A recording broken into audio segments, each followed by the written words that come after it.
What is up? Hello again. This is our 10th episode already of the Simply the West podcast. Happy to be part of history with you, Blake Molly. Well, it's funny that you say that because I just heard a stat that most podcasts don't make it past 8 episodes. So we've already made it 10. There's only one way to go from here. Thanks to everybody who's listened to this far. We've had a lot of fun talking Big Ten West football and big picture college football so far this year. This podcast is the home of a lot of things, but what you won't find here are quick fixes or simple solutions. We'll get to Oh, what we mean on that in a minute. But first, this week's edition of Big Ten Brews. Blake, start us off. I got myself a peach wheat uh, ale from Thunderhead. This is the last of the Thunderhead. Sorry, everybody, that I've just been cheap and haven't gone out and got something else. So this is the last of the Thunderhead Brewing, right out of Kearney, Nebraska. But I'm going to keep promoting them. That's for sure. Thunderhead's not sorry about it, that's for sure. I also stayed local to my current state of residence. As of recording time, I am fasting, required to fast for a routine doctor appointment I have tomorrow. No, it's not a colonoscopy. I'm not that old yet, but it does feel like I get one of those every Saturday when I watch our beloved Cornhuskers this season. So, just a routine deal, doing some blood tests and have to fast. But I worked ahead. I'm dedicated. So I sampled yesterday one of these Bad Weather Brewing Company Wind Vane Red IPAs. I'm a big fan of a beer that you can drink any time of year. People ask me, what's your favorite beer? And I usually don't have a straight answer because for me it totally depends on the weather. It's getting colder now.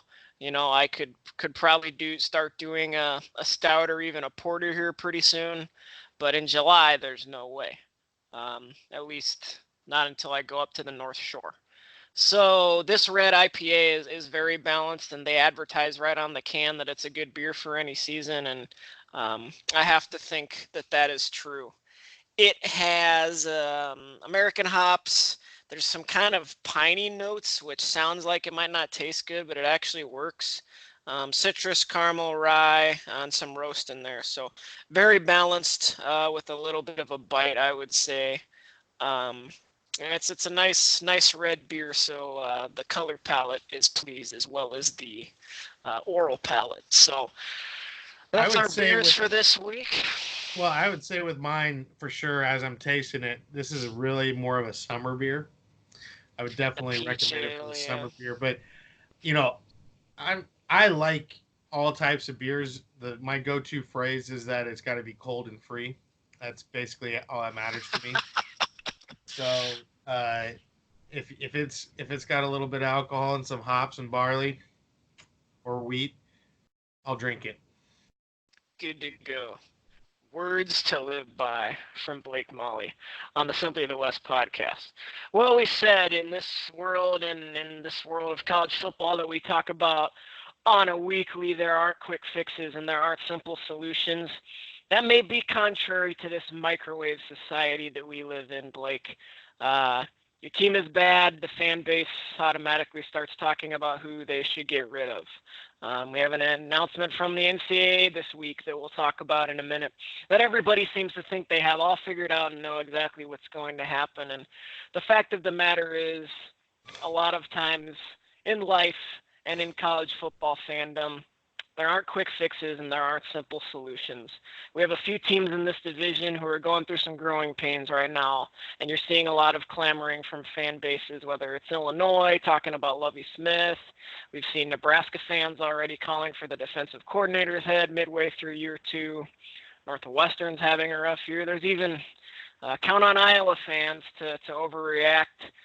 There's even been some smacking of possible coaching displeasure among the ranks of the Hawkeyes, your neighbors to the east and mine to the south.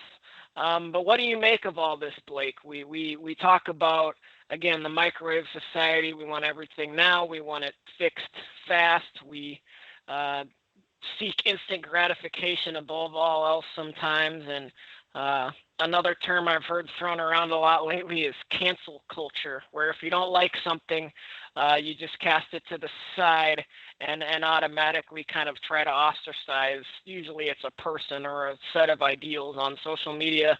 That's the world we're living in right now, and I guess unfortunately it's kind of permeating into our great game.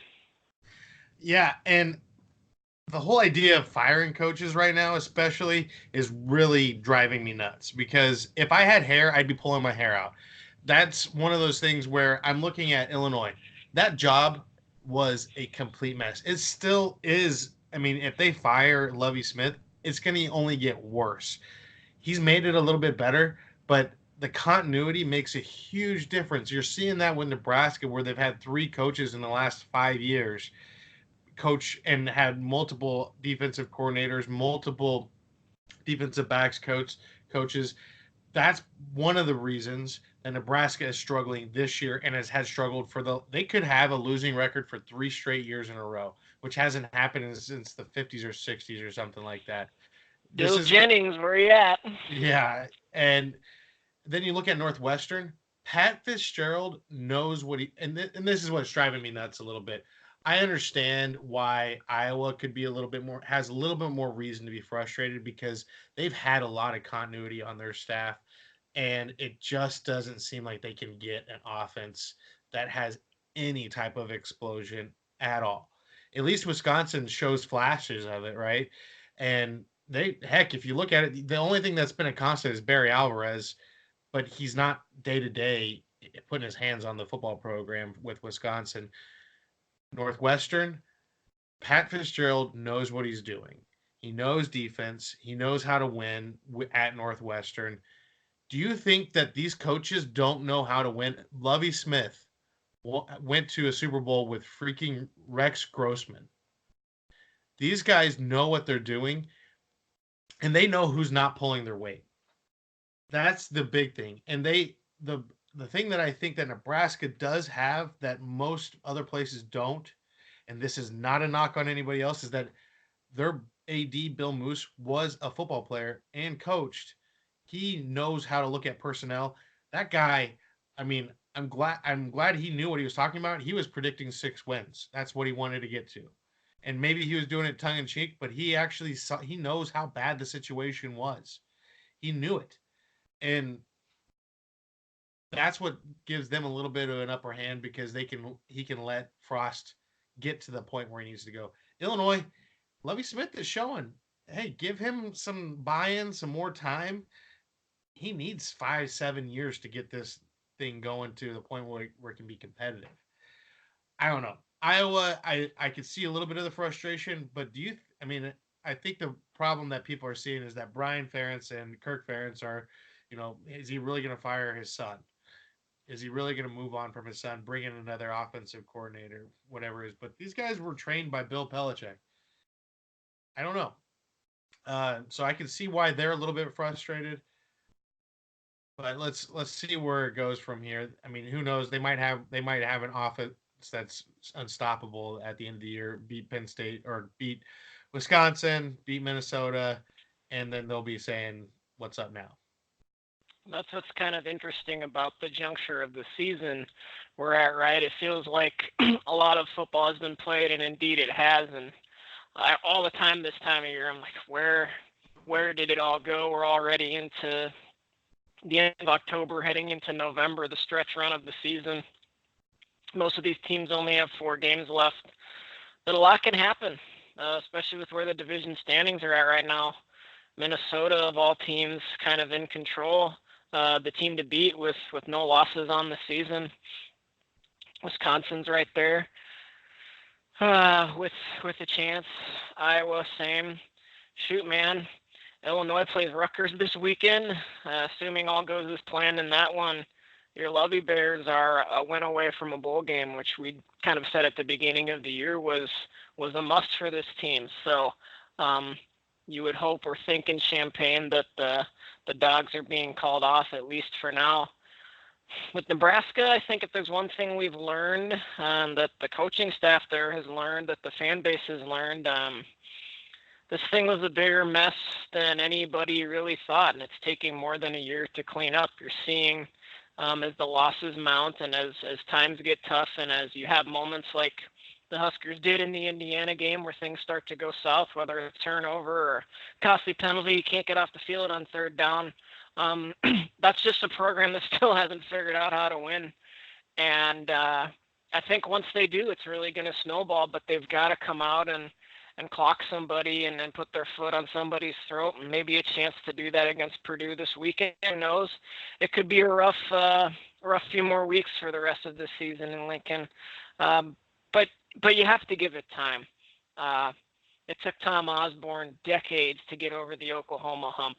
Not a direct comparison. He inherited a much better situation from Bob Devaney in Lincoln than Scott Frost has from his predecessors. But all the same, if you want to get to the top of the heap, it's climbing a mountain. It's not scaling a foothill, especially in the Big Ten. And these programs, Minnesota, perfect example, not getting worse. They're getting better. The mountain's only getting larger. Um, Northwestern, we've talked about it, the ceiling and the innate sort of factors that impact each school within this division, within all of college football. Northwestern played for a Big Ten championship last year. That's amazing. The same coaching staff is running the ship this year. Look, they're going to have down years. You're not going to have a top 25 recruiting class come to Evanston every year. And there's going to be cycles where they have to shore some things up. Right now, it's particularly on the offensive side of the ball. I can't figure out Iowa. They're kind of an anomaly to me. Brought a lot of experience back. I think we and a lot of other folks, maybe despite not wanting to admit it, we're pretty high on Mr. Stanley coming into the year. Almost feels like he's regressed a little bit. So time will tell. But in any case, we're talking about things that happen throughout the course of the season.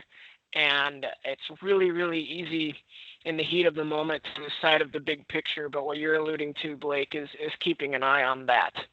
Speaking of the big picture, we talked about the California legislation allowing college athletes out there, was passed down just a couple weeks ago, allowing athletes to profit off of their name and likeness.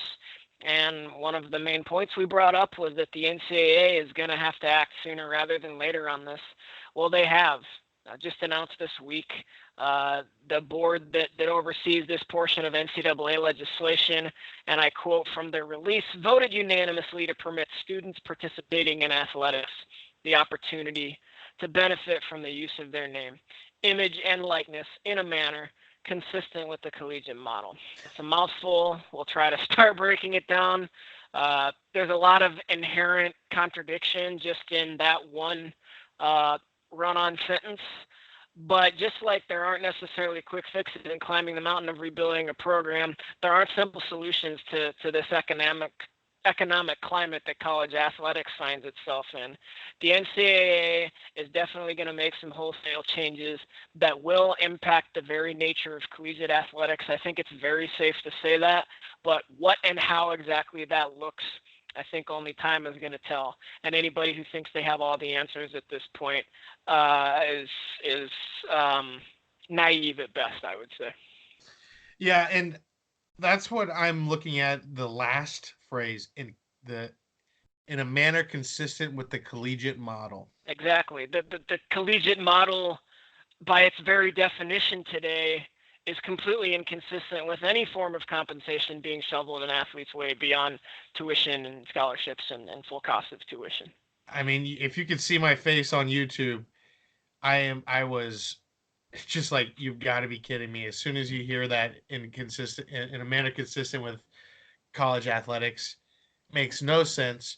To me, it does seem like a way basically for these college presidents and these athletic directors to basically find a way to make sure that college athletes don't. I mean, essentially, when you don't have an open market, it really will allow for the bigger schools to only get bigger and the poorer schools to get poorer. Yep. When it's more of an open market and it's more of an ability for people to go out and make some money, um, and we've talked about this before, there might be a Chase Young he might get some stuff going right now. But he was kind of a disappointment the last 2 years. He wouldn't always hustle. He wasn't always the smartest player. But now that he's a junior and he's going to be going number one in the draft, probably has a chance at winning the Heisman. One of the few defensive players that actually has a chance, mainly because he's going to be on a national championship caliber team. He's got Ohio State's behind him. He's also the most disruptive player, similar to Ndamukong Suh, who did not have a championship team behind him. Yeah. I was Yes, gonna say Sue is scowling at you right now. I know, but that was the problem. They went 10-4 that year. Ohio State has a really good shot at going whatever 15, 16-0, whatever it takes to win it all. They're They're that good. unbelievable. When Yep. you have that behind you, a defensive player that is as disruptive and he's the best player on his team has a really good shot. So I mean, he could make some money now, but like yeah, maybe he gets $5,000 to go to Ohio State, or if somebody really wants to shell out $100,000, how long will it take for somebody to continually shell out $100,000 per top level recruit? Yeah. I mean, and then somebody become a bust. And then Yeah. what does that do to? Is it going to become like contracts? So are they going to be signed to 2 and 3 year deals? I mean, or 4 year deals? Like, what does that mean for the school? That's, I mean, because it makes sense, especially with this transfer portal. Like, hey, can a booster basically say, hey, you have to be here for at least 2 years in order to keep this money, and if you don't, then you owe me a certain percentage back. Like now some people might not do that, but at the same time, I don't know. I mean, what if he just takes the money and runs and goes to the next school and transfers to the next school? Well, that's the thing. It's such a seismic shift from what we all know that there's so many scenarios, so many what ifs, so many kind of unintended second order effects that it's going to take a lot of smart people thinking through to try and be ready for them. And you're still not going to come up with, every scenario that could be impacted. The NCAA is classic at doing this. They make up a rule, and within a couple of years, schools have found, or athletes have found a loophole. Look at the four-game redshirt rule, for example. I don't think anybody anticipated the mid-season attrition we've seen in the past couple seasons, where players kind of figure out where they are in the pecking order through half a season and then put their name in the transfer portal. Nebraska just had a player, Miles Jones, do that this week. It happened all over the country. It's going to take a lot of thought and diligence and thinking through to be consistent. But consistent with the collegiate model, I think the whole point here is that the collegiate model is going to be overhauled as we know it. It'll be different from D1 to D2 to D3. There's different subcommittees kind of examining what this means for each of those levels. A couple of things I think about as I research this and dissect it. One, and this was a point that you brought up and was in Sports Illustrated this week, but when we talked about this in terms of California, Blake, you talked about the Ivy League schools of the world potentially, getting a leg up. If there's a lot of the people who make these decisions about bringing in athletes for endorsements and marketing are top level executives at very large companies. Well, where do a lot of those people go to school? Harvard, Yale, schools like that. Obviously, there's folks all over the country that have an interest in their alma maters. But what if some billionaire decides that he really wants Harvard to be a football powerhouse and start shelling out money?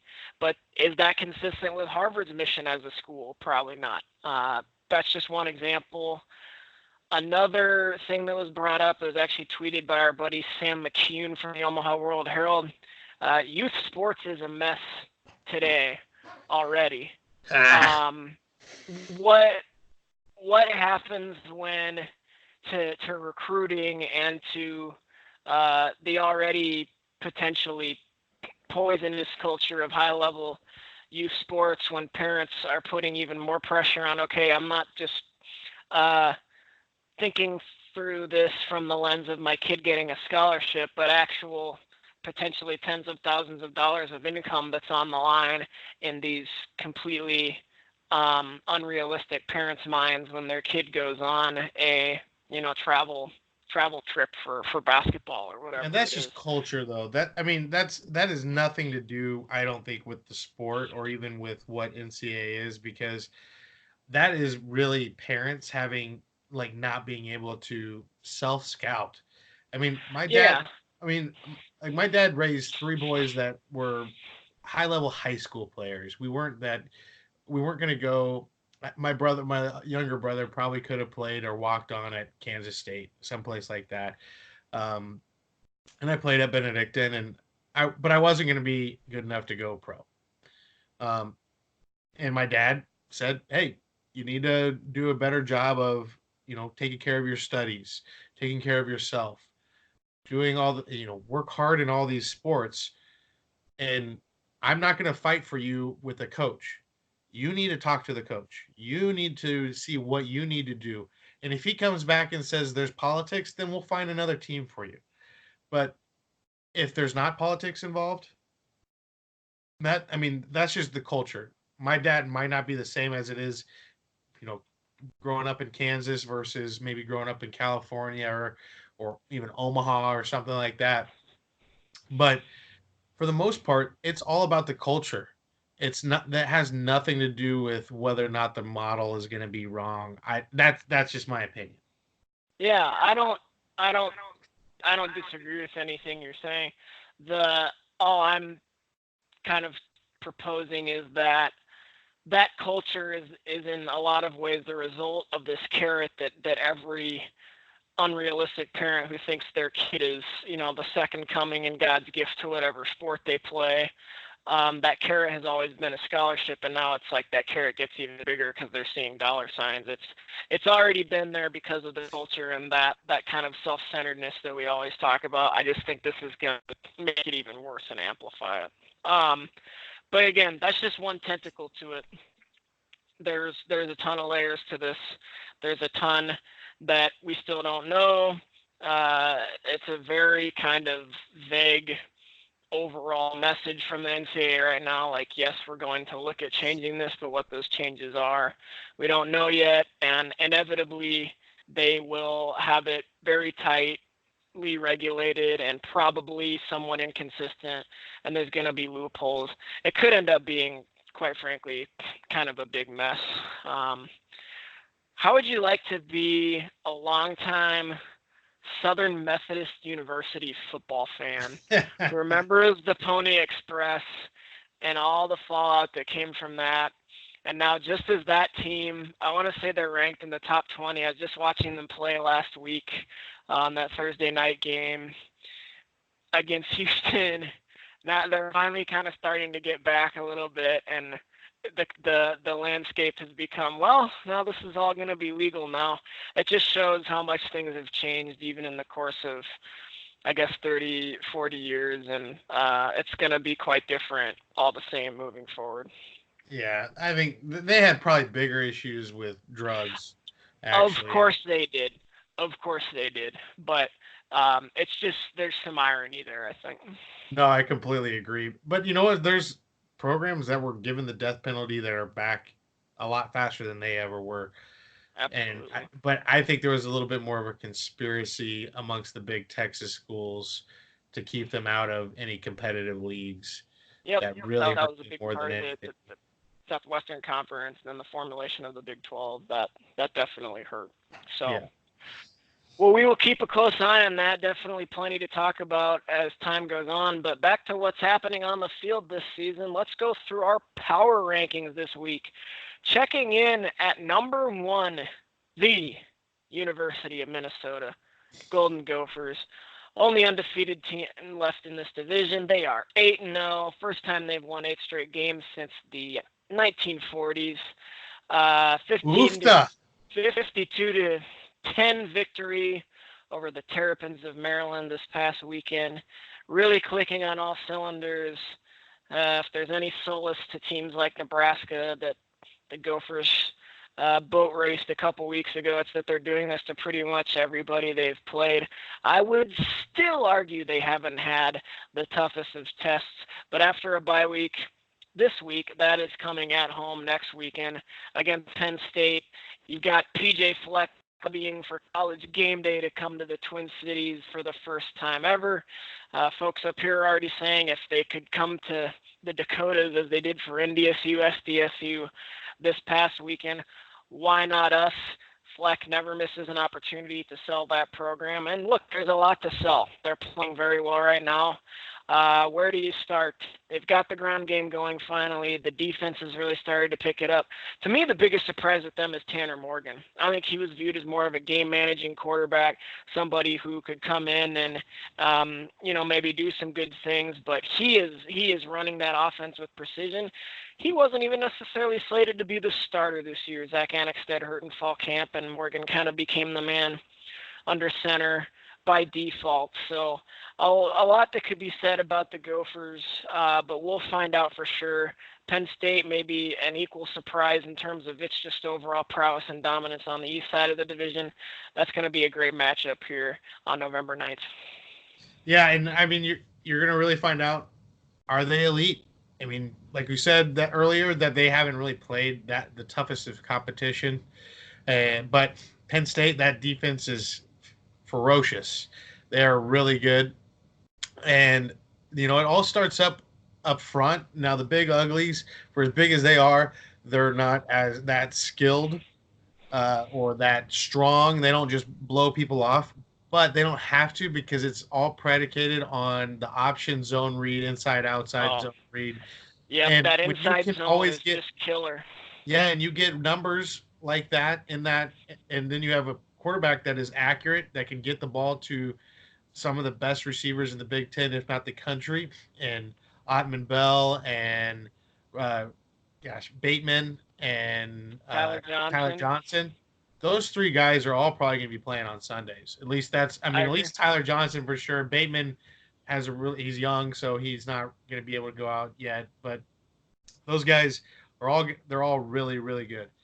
Defense, I have a little bit more skepticism of if they can stop anybody. That like an explosive offense similar to Ohio State. Penn State has shown that they have the ability to get explosive. Um, this will be really interesting to see. I'm looking forward to see how good Minnesota can stack up against some of the elite teams in this conference and in the country. Number 2, Wisconsin, also idle this week. Our top 3 teams all don't play, so it's kind of a quieter weekend coming up here in simply the West Nation. The Badgers are reeling a little bit, Blake. 38-7 loss to Ohio State. That after losing in a shocker to Illinois. It's kind of gut check time for the Badgers. Still a lot on the table. They could still obviously win the division, get to Indianapolis. I guess my biggest takeaway from their game against Ohio State had less to do with Wisconsin and more to do with just how upper echelon the Buckeyes really are this year. They just have not missed a beat under first-year coach Ryan Day. And I said it after seeing them up close and personal when they played Nebraska. You saw them live, and I think we both walked away from that game saying, if there's a more talented team in the country, I'd like to see it. I think Ohio State stacks up with anybody, and if you're a fan of the Big Ten, they're probably the conference's best bet to get to the playoff and maybe not just reach it, but could probably do some damage when it gets there. As for the Badgers, they get a week to lick their wounds and then host Iowa. You win that game, you're feeling good about yourself heading into the final 3 games of the season, and all is relatively right with the world. Yeah, in Wisconsin, the scary thing for them, especially if you look at Ohio State game versus the Illinois game, Illinois had a blueprint for how a less, not quite as talented team could maybe Blake, you hold can down say some of the less. Wisconsin You can Badgers. you can say less talented. You you hesitated. Illinois is by far much less talented than Wisconsin. Well, I don't know if I want to say that, because like the Illinois' defense is pretty dang good, at least Their from front a talent their front perspective. seven. Just Yeah. not as deep, and they don't really stack up as far as a run blocking team, but they did some really interesting things on the defensive line to basically just take out like 3 linemen at the same time to free up their linebackers so those linemen weren't getting to the second level, which is what happens to a lot of these teams. So they kind of gave a blueprint to those teams. Wisconsin didn't see any of that with Ohio State because Ohio State is just that talented across the board. They do not have to do anything special to stack up against that offense. And it was really interesting to see. Somebody made a really good point the other day about how good that Wisconsin defense really is. That defense is actually really protected by the offense because the offense controls the ball so long. The defense can actually only has to have about 2 quarters worth of adjustments. They only have to have that many scheme adjustments from the previous games to just throw at people because they're not on the field for very long. Sure, Whereas if you they have to you play know you're against, only going to get so many opportunities as opposing offense. Wisconsin's defense can do what it does: pin their ears back, run all the crazy stunts and blitzes they do, and get after folks. It has to be a fun defense to play for, frankly. but when you play against Ohio State, who can weather that storm, you see what happens. They don't have any more curveballs to throw at Ohio Right. State. Ohio State basically just figures it out and goes. Buckeyes on a different level, no doubt about it. Number 3, Iowa. No griping coming out of the Corn State, at least this past week. I don't know. Hawkeyes Some message roll, boards were not too happy with Ferentz, even though geez, they even only though scored they 20 shut out points. Northwestern. Yeah. Well, you probably pay closer attention than I do. We've tried to kind of divvy up which teams we follow the closest, and Iowa is on Blake's list. I just couldn't bring myself to consume these sorts of things, but I believe you. That's an impatient fan base too. In any case, maybe the Hawkeyes' most complete performance of the year. It looks like that on paper. I didn't get a chance to watch that one, but where are they coming out of that one and then heading into their own bye week, do you think? If they can figure out an offense similar, Same all thing we've they've been saying all season. honestly, I've been looking at their schedule coming up. If they can score 20 points a game from here on out, they will win the rest of their games. If they can score 20 points, because they held now Purdue had got 20 points on them, which tells you a lot about how good Brom and that Bell kid is out of that's taking the place of Rondale Moore. But Penn State 17 points, Michigan 10 points, uh, Iowa State 17 points. You're looking at teams that are really really good that they've held to under 20 points. If they can score 20 points, they're going to win the rest of the way out because their defense is that good. I mean, and I was a little skeptical, but I'm starting to think that they might actually be better than Wisconsin's defense. I think that's going to be a really good matchup, and that's the frustrating thing about it with Stanley and that offense is you're not being asked to go out there and necessarily carry the team or shoulder the entire load. Starts up front, man. That offensive line cannot pass protect to save its life right now. It's unfortunate if you're a Hawkeye fan. We will see what happens. They are off before hitting their final few games of the season. Kept Nebraska number 4 this week. Yes, the Huskers are reeling 38-31 loss to Indiana, which to tell you everything you maybe need to know about Nebraska football in 2019 is that it was disappointing and if you're a Husker fan, tough to see them give up another game. But these ones are starting to become less surprising. Indiana's a good team. Tom Allen has done some good things with that program in his 3 years there on the east side of the league. But it just goes to show that Nebraska cannot take anybody for granted. And like we talked about off the top, still trying to figure out how the heck to win. And that may be as simple as just the kind of players that they bring in and some of these older guys who have been through the ringer of different coaches and multiple coordinators and just been beat over the head with one thing goes wrong, a turnover, a penalty, and things snowball. That's really all some of these upperclassmen know. You're starting to see some of the underclassmen try to take a leadership role and overcome that and change the culture. But this season is proving that that's all much easier said than done. Yep, there's just a gap of leadership between the junior and sophomore classes right now, and it's really standing out, especially since you're missing, I mean, almost, I think 15 out of 23 recruits from one class have all transferred or basically never made it to, A lot of attrition. yeah, a lot of attrition from just that one class.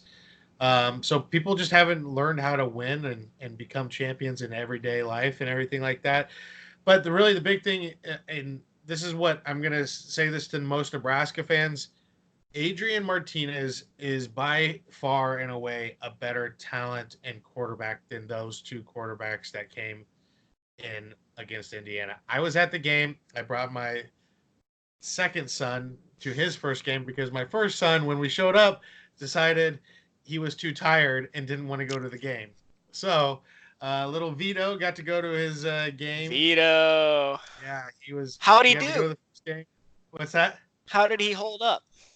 He held up. We made it to the middle of the third quarter, and then we had to listen to it on the way home.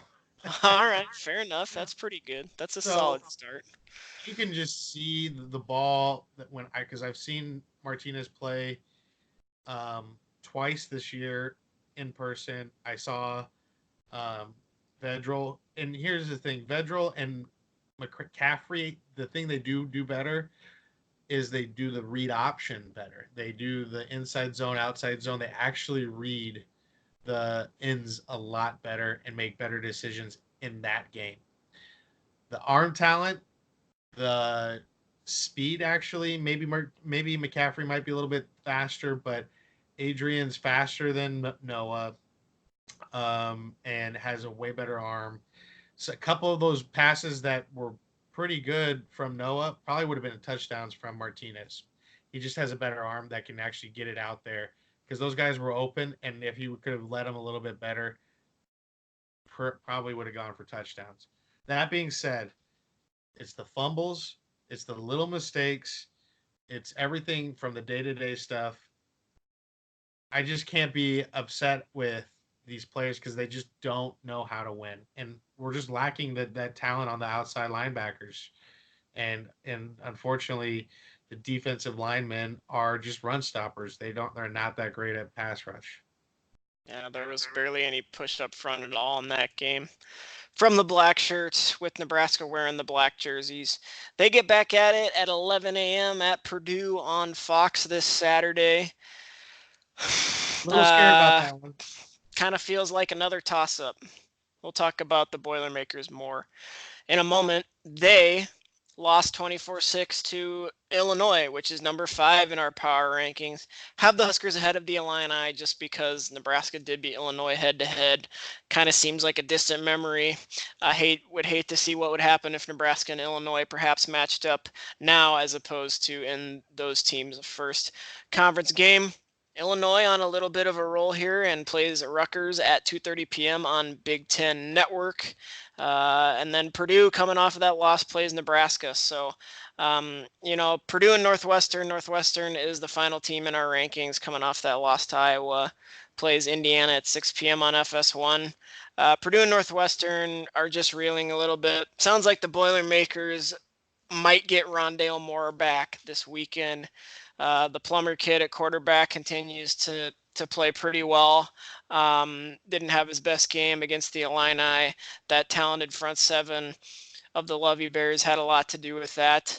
Um, these teams like Purdue and Northwestern might not seem like they're playing for a lot, but there's a lot to be said for when you're trying to build a program and trying to build a culture, finishing your season strong, having an impact on the race. Not everybody can be at the top of the heap in this division, but all these teams, even yes, Northwestern with that stingy defense, capable of impacting how it plays out as we get into the final month of the regular season here.